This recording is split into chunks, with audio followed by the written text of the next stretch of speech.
18 horas. Notícias de Manaus, Amazonas, Brasil e do mundo. Agora na Mix. Mix 6 horas em ponto em Manaus. Muito boa noite para você que está ligado na 100,7. Boa noite para você na sintonia certa. Começa agora o programa 18 horas de hoje, hein, Karime Leão? Que bom. Hoje é sexta-feira, 17 de setembro de 2021. Sextou aí, hein, Karime? Exato. Boa noite pra galera bonita e colorida aqui da Mix. Valeuzaço pela companhia, você sintonizado aqui em 100,7. Estamos juntos a partir de agora até as 7 da noite aqui no 18 horas. Agora são 6 horas e 57 minutos em Manaus e você está na sintonia certa no melhor Mix do Brasil. Karime Leão, nós temos novidades sobre aquela questão do puxadinho lá na Câmara Municipal de Manaus. Inclusive, em entrevista ontem nós conversamos muito sobre esse assunto, né, Karime? Exatamente, Carlão. A Justiça aceitou os argumentos dos vereadores Amon Mandel e Rodrigo Guedes e suspendeu a obra do tal puxadinho no valor de 32 milhões de reais da Câmara Municipal de Manaus. O seguinte, o juiz Marcelo da Costa Vieira acabou de aceitar os argumentos do vereador Amon Mandel e Rodrigo Guedes e barrou a construção da obra do prédio anexo 2 da Câmara Municipal de Manaus, conhecida aí como puxadinho. Foi assunto, né, Carlão? Foi. Aqui da nossa entrevista ontem aqui no programa 18 horas com os dois vereadores. Bom, na decisão o juiz afirma que os argumentos usados pelos vereadores são suficientes para barrar a licitação. É isso aí, Carlão. Então foi comprovado, né? Tudo que eles falaram ontem, eles ipsilitre. Exatamente. Acabou, não tem mais puxadinho. A Justiça aceitou todos os argumentos e argumentos que foram aqui, a gente conversou bastante sobre isso, né? Ontem aqui no 18 horas, os vereadores explicaram tintim por tintim e a Justiça acatou, disse que não pode não. Esse puxadinho de 32 milhões de reais não vai sair. Agora 6 horas e 2 minutos e você está no melhor Mix do Brasil. 18 horas. Vamos aos destaques de hoje do programa 18 horas. O Superior Tribunal de Justiça julga na próxima segunda-feira a denúncia da Procuradoria-Geral da República que acusa o governador Wilson Lima de chefiar uma organização criminosa que desviou recursos da saúde pública. O Ministério Público de Contas e deputado estadual Wilker Barreto denunciam desvios milionários em aditivos no contrato de gestão do Delfim Alzis. Assembleia Legislativa debate a crise na segurança pública do estado do Amazonas. Essas e outras notícias, os principais destaques do dia. Você confere a partir de agora, hein? Vamos juntos nesta sexta-feira até às 7 da noite, aqui no melhor Mix do Brasil. 18 horas. Olha aí, o Supremo Tribunal Federal decidiu em votação virtual pela demissão de 10 mil servidores do Amazonas.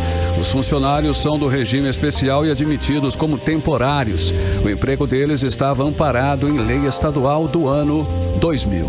Bom, e de acordo com a decisão da maioria dos ministros, as demissões vão acontecer no Governo do Estado, na Assembleia Legislativa, no Tribunal de Contas do Estado e Ministério Público do Amazonas. Exatamente isso, Karime Leão. A decisão saiu quarta-feira quando o Supremo negou um recurso que tentava impedir a demissão desses servidores. O governo e a Assembleia Legislativa tentavam derrubar a decisão do Tribunal de Justiça do Amazonas, que em 2011 determinou que esses servidores fossem exonerados. E na decisão, o Supremo Tribunal Federal determina que a baixa imediata dos autos, independentemente da publicação do acórdão, nos termos do voto do relator. Ou seja, isso quer dizer o seguinte, que a demissão deve ser cumprida imediatamente. Os servidores temporários foram efetivados em 2000 por meio da Lei 2624/2000, aprovada na Assembleia Legislativa.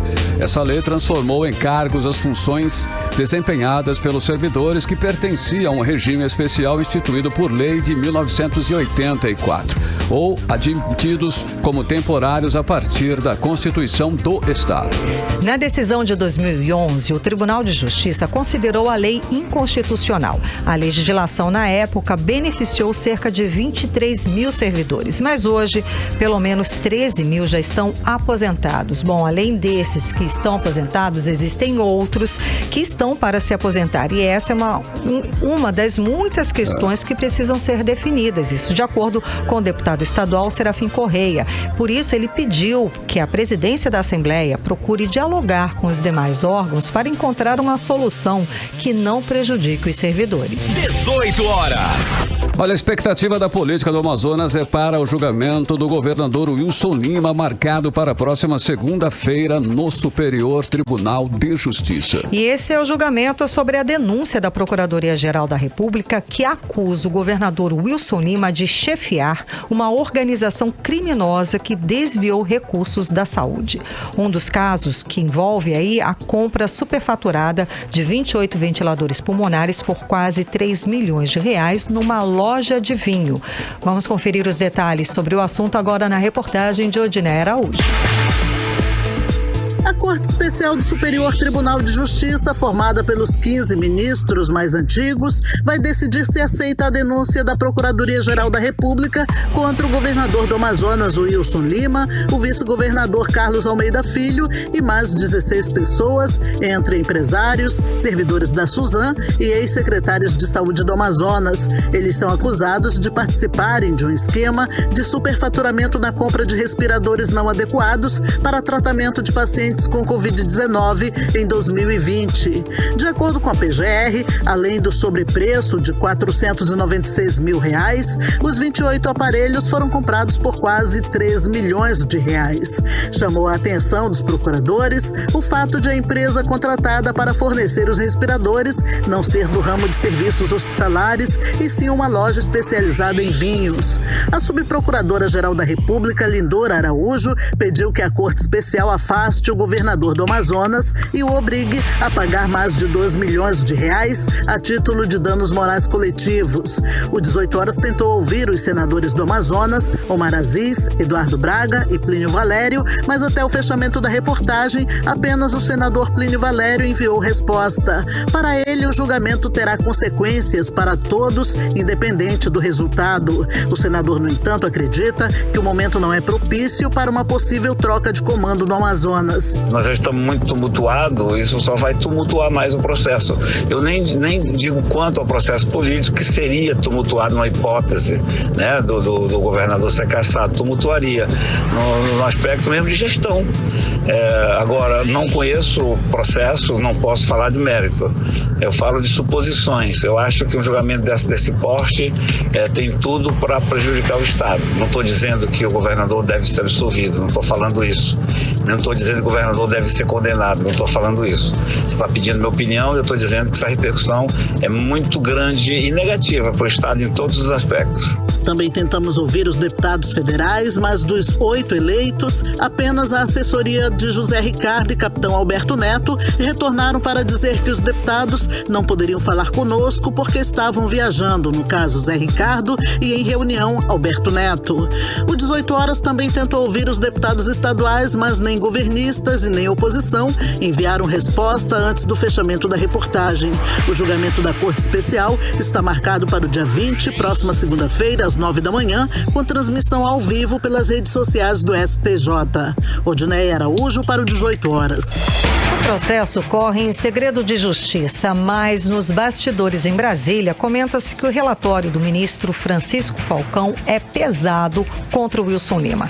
Aliás, a peça de denúncia assinada pela subprocuradora da República, Lindora Araújo, coloca o governador como chefe da organização criminosa. Segundo ela, o Wilson Lima sabia de tudo e dava as ordens para que as compras fossem realizadas. A esperança da equipe de advogados de Wilson Lima é empurrar, claro, o processo com a barriga, com possíveis pedidos de vista de um ou outro ministro. Mas o fato é que o governador foi denunciado como chefe da organização criminosa que desviou recursos da saúde. O superfaturamento aconteceu, como confirmou a investigação da Polícia Federal, e agora o passo seguinte é o governador Wilson Lima virar réu. 18 horas. Agora em Manaus, 6 horas e 9 minutos. Vamos continuar falando sobre Brasília. Vamos para Brasília agora conversar com o correspondente do programa 18 Horas, o jornalista Carlos Eduardo Matos. Carlos Eduardo, muito boa noite. Então, vai sair mesmo a fusão dos partidos do DEM e do PSL, surgindo aí o maior partido do país? Boa noite. Boa noite, Karime. Boa noite, Carlão. Boa noite a todos.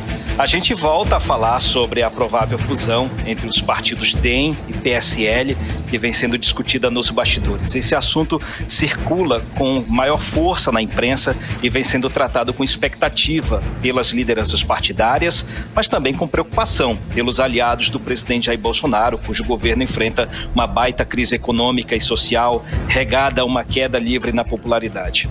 A nova legenda deve nascer com 81 deputados federais e conquistar o posto de maior bancada na Câmara, com força para decidir votações importantes e ter peso significativo em uma eventual votação pelo impeachment do presidente da República, que é uma possibilidade cada vez mais presente. Essa pode ser a primeira vez em 20 anos que a direita conservadora vai reunir tantos parlamentares em uma única legenda. A última vez que isso aconteceu foi no segundo mandato do ex-presidente Fernando Henrique Cardoso, quando o antigo PFL, hoje o DEM, elegeu 105 representantes. Na conjuntura nacional, tudo indica que o presidente desse mega partido vai ser o atual presidente do PSL, Luciano Bivar. E o prefeito de Salvador e presidente nacional do DEM, ACM Neto, deverá ser o secretário-geral. A fusão do DEM com o PSL já remonta o cenário político nos estados, com a pré-definição de novas lideranças regionais. No Amazonas, por exemplo, o líder desse superpartido seria o ex-governador, ex-senador e ex-prefeito de Manaus, Amazonino Mendes. Nós encaminhamos uma pergunta a ele para saber qual a expectativa dessa fusão de partidos e os impactos dessa mudança na política local. A assessoria de imprensa do Amazonino Mendes informou que ele vai aguardar os desdobramentos desse processo político para então se pronunciar. No estado vizinho, Rondônia, o líder seria o senador Marcos Rogério, ele que é líder da ala governista na CPI da Covid-19. Provavelmente ele deve se desvincular do presidente Jair Bolsonaro para seguir nesse partido novo. No Amapá, o líder do superpartido seria o senador Davi Alcolumbre, atual presidente da Comissão de Constituição e Justiça do Senado. No Mato Grosso, também outro exemplo, o líder seria o ex-ministro da Saúde, Henrique Mandetta, que é pré-candidato à presidência da República. Nos estados mais populosos, como São Paulo, Rio e Minas Gerais, ainda não há definições sobre as lideranças regionais. E esse é o maior entrave para essa fusão, a conjuntura política nos estados, principalmente nas grandes metrópoles. Karime. Vamos aguardar, né? E a semana que vem que está marcada, né, a reunião para que eles ajustem todos esses detalhes, terça-feira que vem, né, que você falou com a gente ontem aqui. Carlos Eduardo, mas vamos agora falar de CPI. Ainda temos novidades da CPI da Covid no Senado Federal? Hoje teve novidades, né, Karime? Hoje a CPI da Covid-19 saiu do Senado e foi para as ruas com a ajuda da Polícia Federal em busca de documentos que comprovem indícios de corrupção envolvendo a compra de vacinas indianas Covaxin. A questão é aquela que nós já falamos aqui no programa 18 Horas nos últimos dias. A CPI vem tendo dificuldades para obter documentos do governo federal, principalmente do Ministério da Saúde e das empresas envolvidas nessa investigação envolvendo a compra de vacinas Covaxin. Por isso, hoje foi a gota d'água. A CPI pediu apoio da Polícia Federal para cumprir ordem de busca e apreensão na sede da Precisa Medicamentos, lá em São Paulo. A investigação da CPI aponta que o Ministério da Saúde com a Precisa Medicamentos estariam tentando formalizar um contrato com valores superfaturados para a compra de vacinas Covaxin. O contrato era de 1 bilhão e 600 milhões de reais. O vice-presidente, o senador Randolfo Rodrigues, explicou por que acionou a Polícia Federal para buscar essas provas. Vamos ouvi-lo. Até hoje, a Comissão Parlamentar de Inquérito não tem o contrato entre a Precisa Medicamentos e a Bharat Biotech. Contrato esse que seria indispensável para saber como iria se processar a eventual vinda dessas vacinas para o Brasil. Esta requisição foi feita várias vezes ao Ministério da Saúde e não foi prestada. Essa requisição foi feita várias vezes à própria Precisa e não foi prestada. A empresa até agora obstruiu as investigações. A CPI não aceita, não poderia aceitar continuar a ser desrespeitada e não poderia aceitar a continuação da obstrução às investigações. A CPI utilizará de todos os meios que forem necessários, que são disponibilizados pela legislação constitucional e penal brasileira, para obter as informações que são necessárias para desvendar todo esse esquema que foi montado para a aquisição de vacinas, quando algumas pessoas obtinham vantagens em meio a uma pandemia gravíssima e com brasileiros morrendo.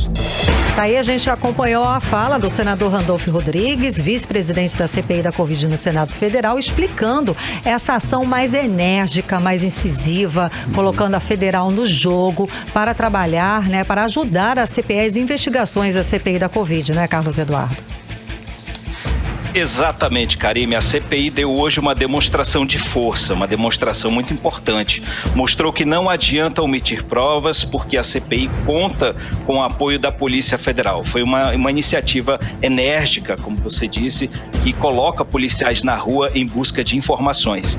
E essa ação foi importante para os resultados da CPI, porque provas testemunhais, ou seja, aquelas baseadas em depoimentos, podem ser consideradas inconsistentes lá na frente, quando forem analisadas pela Procuradoria-Geral da República e pelo Supremo Tribunal Federal, que no caso investiga aqueles que têm foro privilegiado.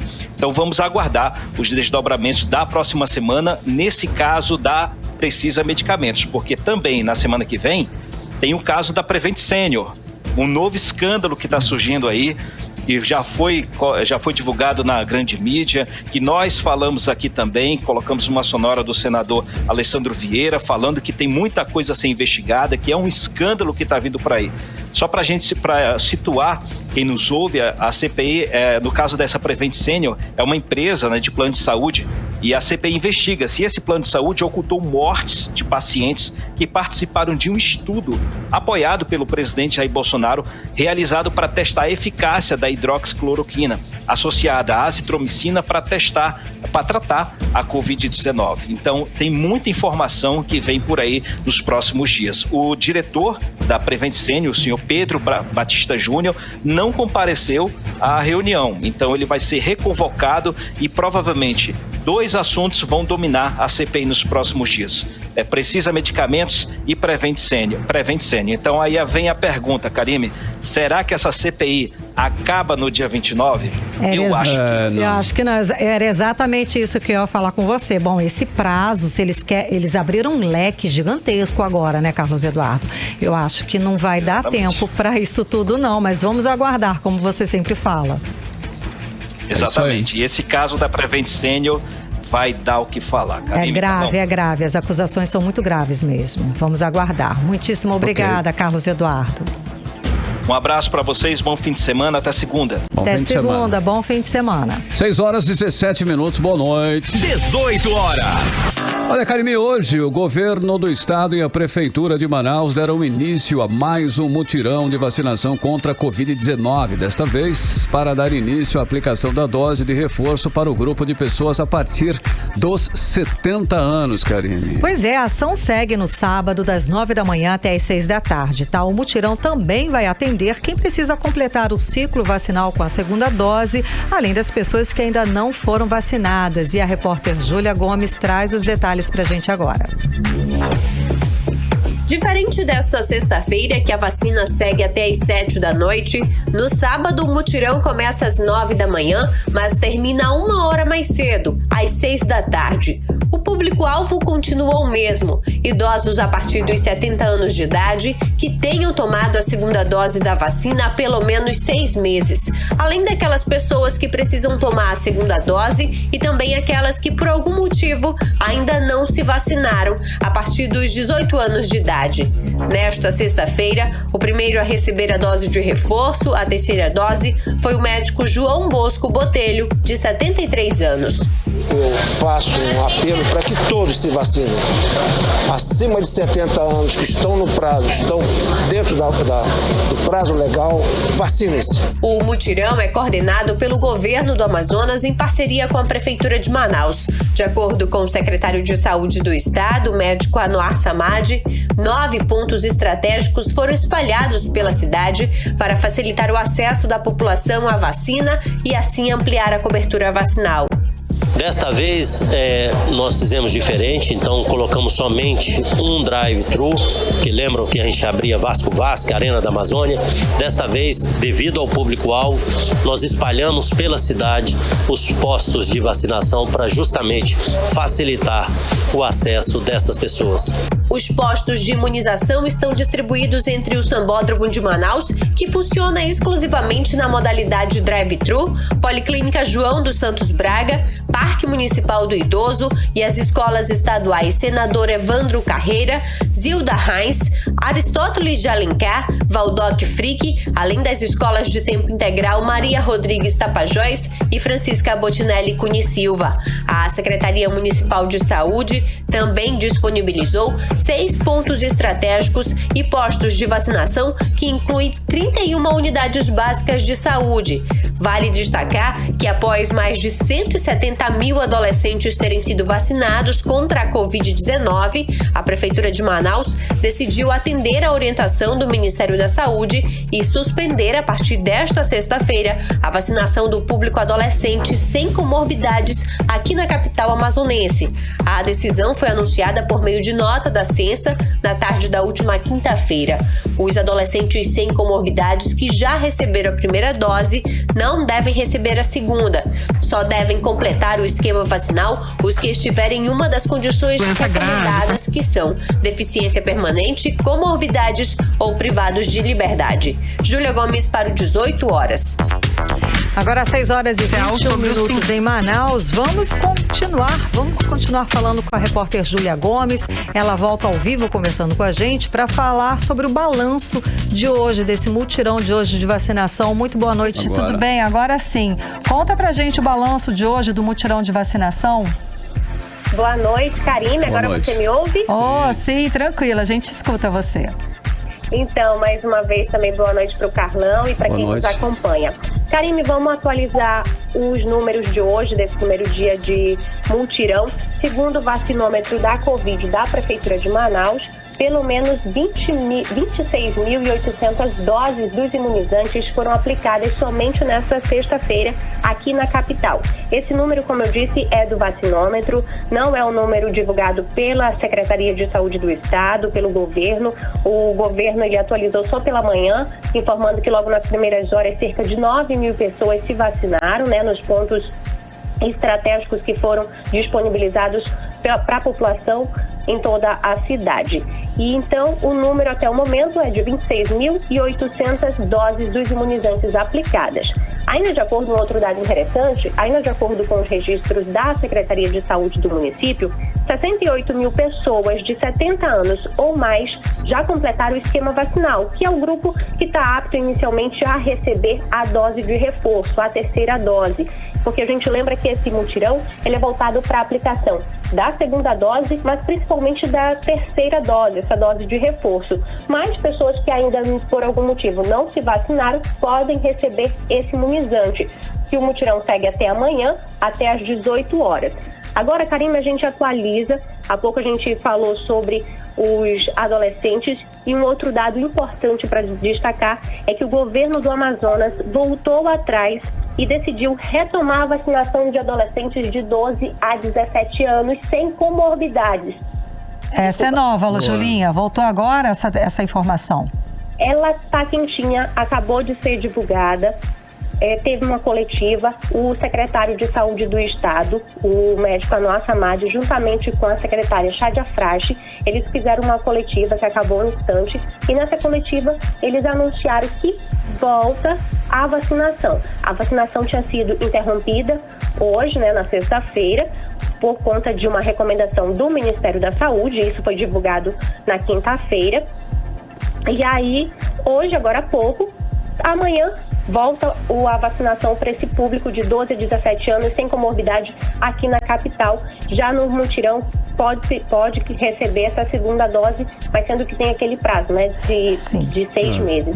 Mas a informação oficial é que volta a vacinação para o público sem comorbidade de 12 a 17 anos.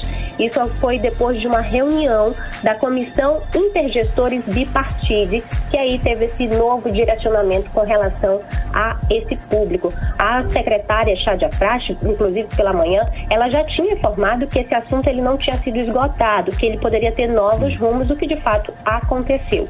Agora a gente volta com vocês aí no estúdio. Muitíssimo obrigada, Julinha. Notícia importante, então, de vacinação, sobre a vacinação aqui no estado do Amazonas, né? Voltou a vacinação, então, para esse público de 12 a 17 anos, sem comorbidade, segue como antes. Muito obrigada, Julinha. Boa noite, bom trabalho. Boa noite, bom final de semana. Boa noite, tchau, tchau. Agora 6 horas e 25 minutos e você está no melhor mix do Brasil. 18 horas. E ainda hoje, aqui no 18 horas, o Ministério Público de Contas e o deputado estadual Wilker Barreto denunciam desvios milionários em aditivos no contrato de gestão do Delfinazis. É o nosso assunto em instantes, logo depois da playlist do 18 horas. 18 horas. Muito bem, agora nós vamos conferir a previsão do tempo, hein? Para esta noite de sexta-feira e também para amanhã, sabadão, final de semana, inclusive, né? Tempo e temperatura com Karime Leão. Previsão do tempo.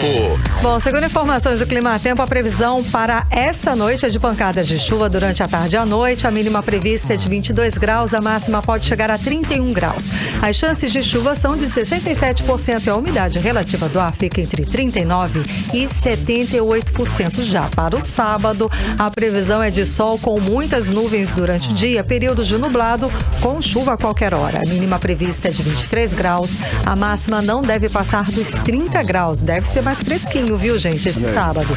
A previsão de chuva é de 90% e a umidade relativa do ar fica entre 46% e 85%. Agora 6 horas e 30 minutos. Mix. Olha, o nível do Rio Negro baixou 17 centímetros de ontem para hoje. Agora a cota do Rio Negro aqui no Porto de Manaus é de 24 metros e 82 centímetros. Você está ouvindo 18 horas. Ministério Público de Contas e o deputado estadual Wilker Barreto denunciam desvios milionários em aditivos ao contrato de gestão do maior hospital do Amazonas, que é o Delfinazis. E a representação pede a devolução aos cofres do estado de mais de 42 milhões de reais gastos de forma errada. Os detalhes agora na reportagem de Odiné Araújo.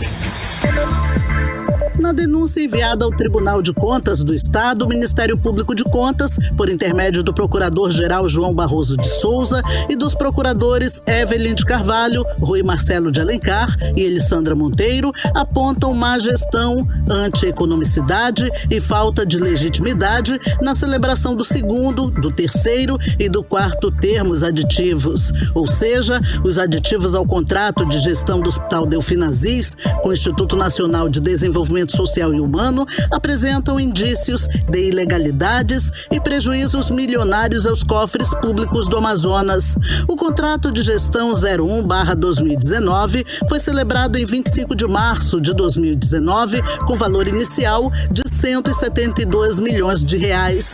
Os procuradores pediram a suspensão de pagamentos de mais de 1.800.000 reais, considerando que a impossibilidade de execução simultânea de 2 aditivos e a realização de pagamento do terceiro aditivo implicaria em escancarado episódio de dano ao erário pelo pagamento por serviços não executados. O líder da oposição na Assembleia Legislativa do Amazonas, deputado Wilker Barreto, requeriu a suspensão de novos termos aditivos ao contrato enquanto não forem regularizados ou mesmo apresentados os cronogramas de execução, bem como a devolução aos cofres públicos dos valores gastos de forma errônea. O deputado citou na representação levantamento do Ministério Público Federal em abril de 2021 de ocorrência de eventuais irregularidades na formação e execução do quarto termo aditivo do contrato de gestão número 01/2019.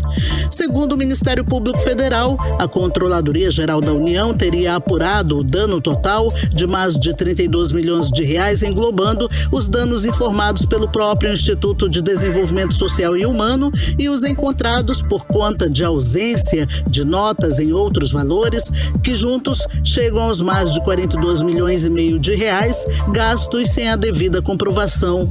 O 18 Horas tentou ouvir o Ministério Público de Contas, mas os procuradores preferiram não se pronunciar sobre o caso. Também tentamos ouvir o deputado Wilker Barreto, mas até o fechamento da reportagem, ele não enviou resposta. Já a Secretaria de Saúde do Amazonas informou por meio de nota que já prestou ao Tribunal de Contas do Estado esclarecimentos relativos à contratação e ressalta que está à disposição para prestar mais informações que sejam necessárias. Odneia Araújo para o 18 Horas. Olha, denúncias de irregularidades é o que não falta nesse governo de Wilson Lima. Onde há fiscalização, sempre se encontra algo errado.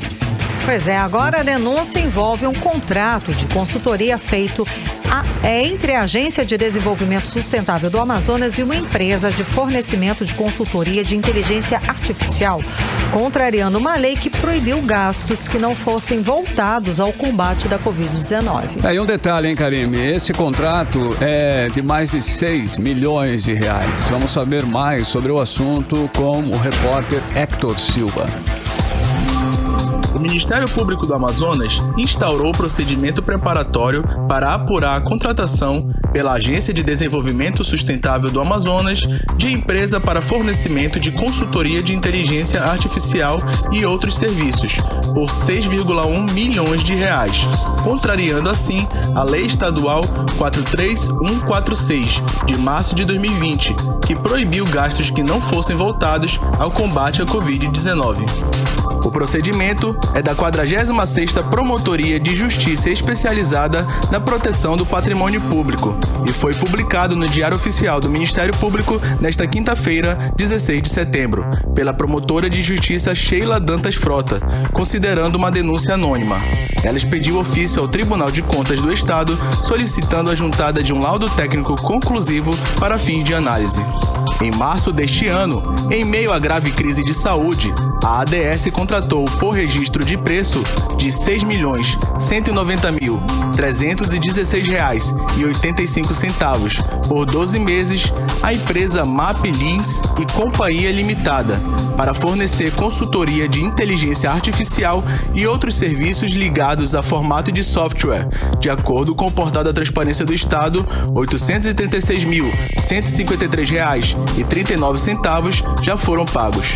Entramos em contato com a ADS para ter mais explicações sobre este contrato, mas até o fechamento dessa matéria não tivemos respostas. Hector Silva para o 18 Horas. Eles responderam há pouco por nota. A Agência de Desenvolvimento Sustentável do Amazonas disse que este processo já foi analisado pelo Tribunal de Contas do Estado do Amazonas e que o mesmo foi julgado improcedente e, por consequência, arquivado com decisão favorável à agência, concordando com o Ministério Público de Contas e com o órgão técnico no dia 28 de julho de 2021. A agência esclarece ainda que durante a realização do pregão não existiu e não existem impedimentos que estagnassem o andamento do processo.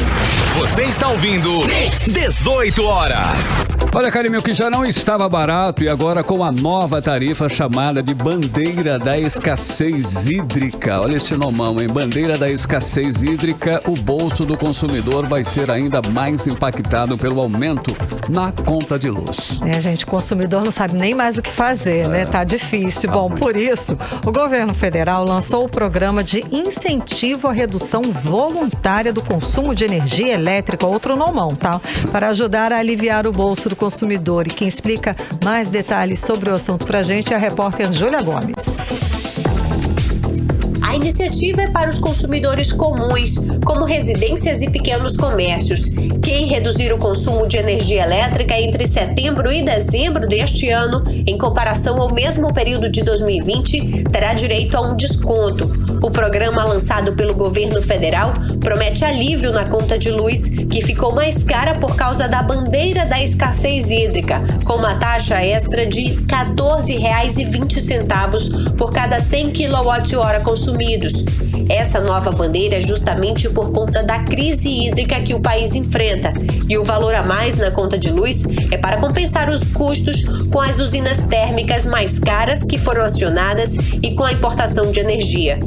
O programa de incentivo à redução voluntária do consumo de energia elétrica já está em vigor. É voluntário e o desconto só virá para quem cumprir com as metas de economia.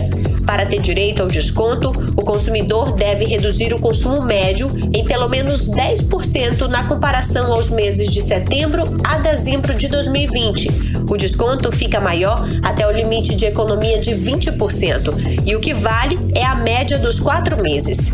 Por isso, o professor José Frederico Remy, do curso de Engenharia de Energia da Faculdade Positiva em Curitiba, dá dicas de como você pode reduzir o consumo de energia em casa. A principal delas é usar apenas o mínimo necessário e os equipamentos de menor potência. Primeiro, se você puder juntar toda a roupa antes de colocar numa máquina de lavar, por exemplo, saiba que a máquina de lavar gasta praticamente a mesma coisa, consome a mesma energia, vazia ou cheia.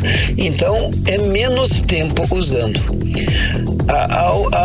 Realmente, a única dica que nós podemos dar é: quanto menor a potência do equipamento eletroeletrônico e quanto menos tempo ele ficar ligado, mais você vai deixar de gastar, mais você vai economizar.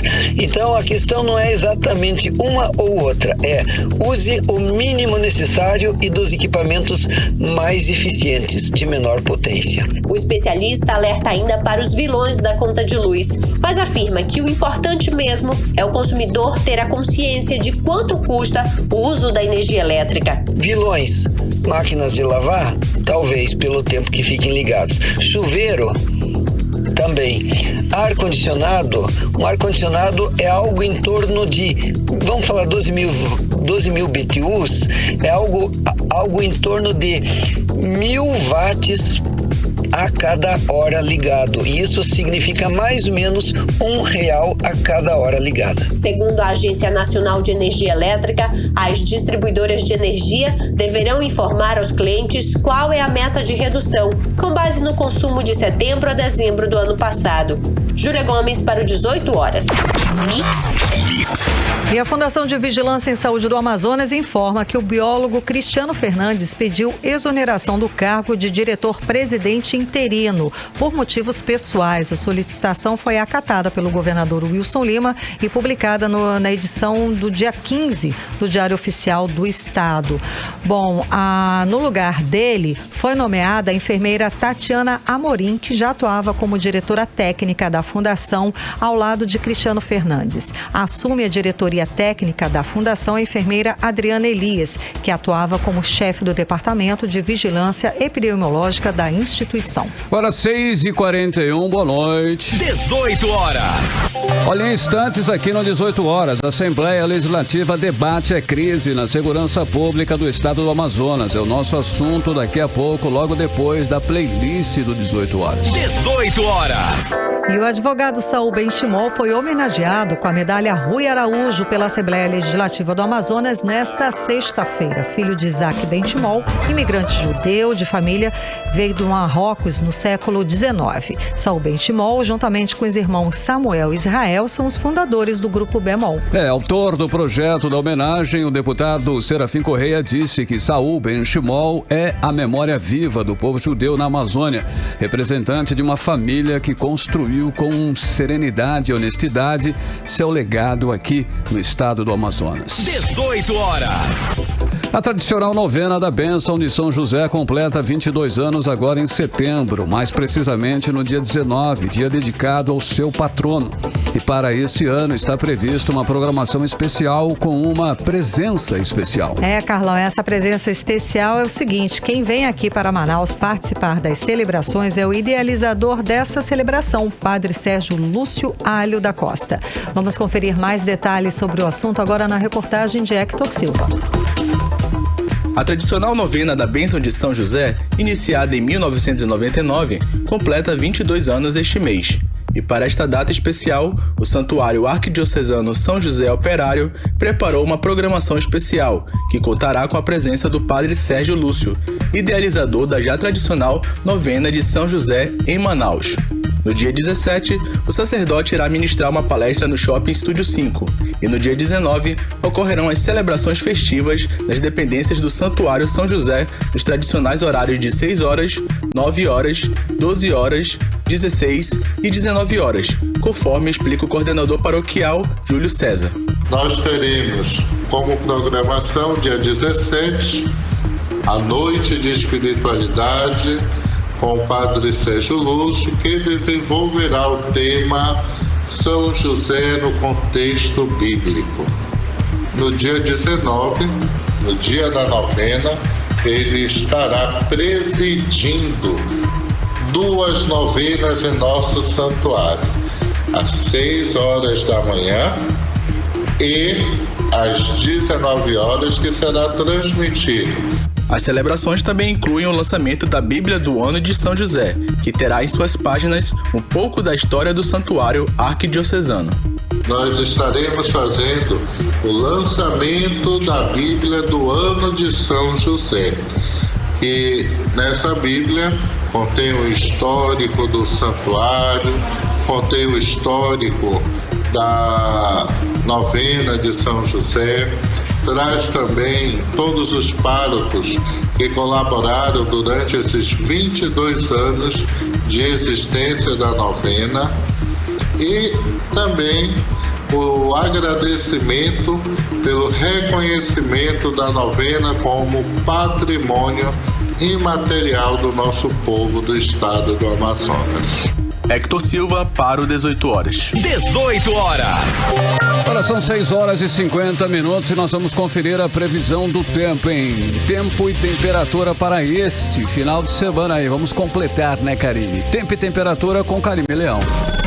Previsão do tempo.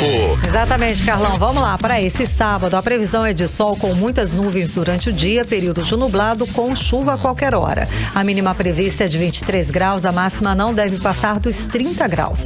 As chances de chuva são de 90% e a umidade relativa do ar fica entre 46% e 85% para o domingo. Segundo informações do Climatempo, a previsão também é de sol com algumas nuvens e chuva rápida durante o dia e a noite. A mínima prevista é de 24 graus, a máxima pode chegar a 31 graus e as chances de chuva são de 90%. Você está ouvindo 18 horas. Economia. Bom, e vamos aos indicadores econômicos desta sexta-feira. O dólar fechou em alta de 0,28%, fechou o dia cotado a R$ 5,29. O euro fechou em baixa de menos 0,10%, cotado a R$ 6,19. Moeda virtual, o Bitcoin, fechou em baixa de menos 0,71%, cotado a R$ 251.175. E o Ibovespa, o principal índice da Bolsa de Valores brasileira, encerrou o dia em queda de menos 2,01% aos 111.507 pontos. E o governo federal anunciou nesta sexta-feira aumento do IOF, o Imposto sobre Operações Financeiras. O aumento é para financiar o novo Bolsa Família e vai acabar encarecendo o custo do crédito para empresas e famílias e pode ter impactos também na inflação e na atividade econômica. Carlão, a medida vai encarecer aí o custo do crédito e entre as operações que vão passar a cobrar mais impostos estão o cheque especial, o cartão de crédito, o crédito pessoal e os empréstimos para as empresas. 18 horas. Olha, por conta da crise na segurança pública, o deputado estadual Álvaro Campelo, do Progressistas, levou o assunto para a pauta da Assembleia. Uma proposta para combater o crime organizado, não só em Manaus, mas em todo o estado do Amazonas. Vamos saber mais sobre a repercussão da fala do deputado com o repórter Hector Silva. O deputado estadual Álvaro Campelo discursou ontem na tribuna da Assembleia Legislativa sobre os altos índices de violência na cidade de Manaus. De acordo com o parlamentar, vem crescendo os assassinatos a cada dia em razão do avanço das facções criminosas no Amazonas. Para o enfrentamento desse quadro, o parlamentar propôs uma ação conjunta das Forças de Segurança do Estado e da União, reforçando a vigilância nas fronteiras do Estado, principal meio de entrada do tráfico de drogas. Eu estou aqui fazendo um apelo para que haja uma ação conjunta firme de todo o aparato policial, de todas as forças de segurança do Estado e da União. Nós só conseguiremos vencer essa guerra quando houver realmente uma união da Polícia Militar, da Polícia Federal e das forças. A Secretaria de Segurança Pública do Amazonas divulgou que somente até julho deste ano já aconteceram 476 homicídios somente em Manaus. No ano passado, durante o mesmo período do ano, foram 353 homicídios, um crescimento de 34%. Estou aqui repercutindo um aumento de 34% no índice de assassinatos na cidade de Manaus. Só nos primeiros 6 meses do ano passado foram registrados 353 assassinatos.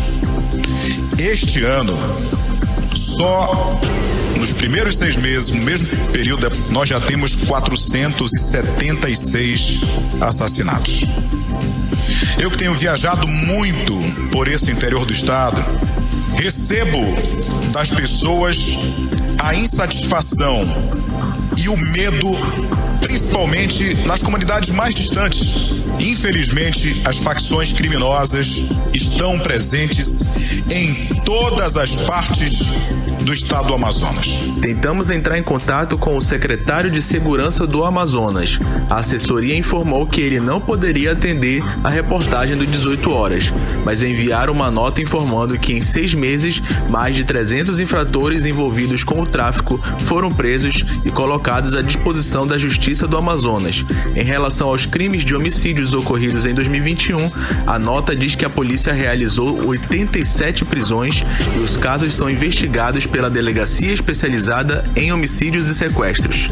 Hector Silva para o 18 horas. 18 horas.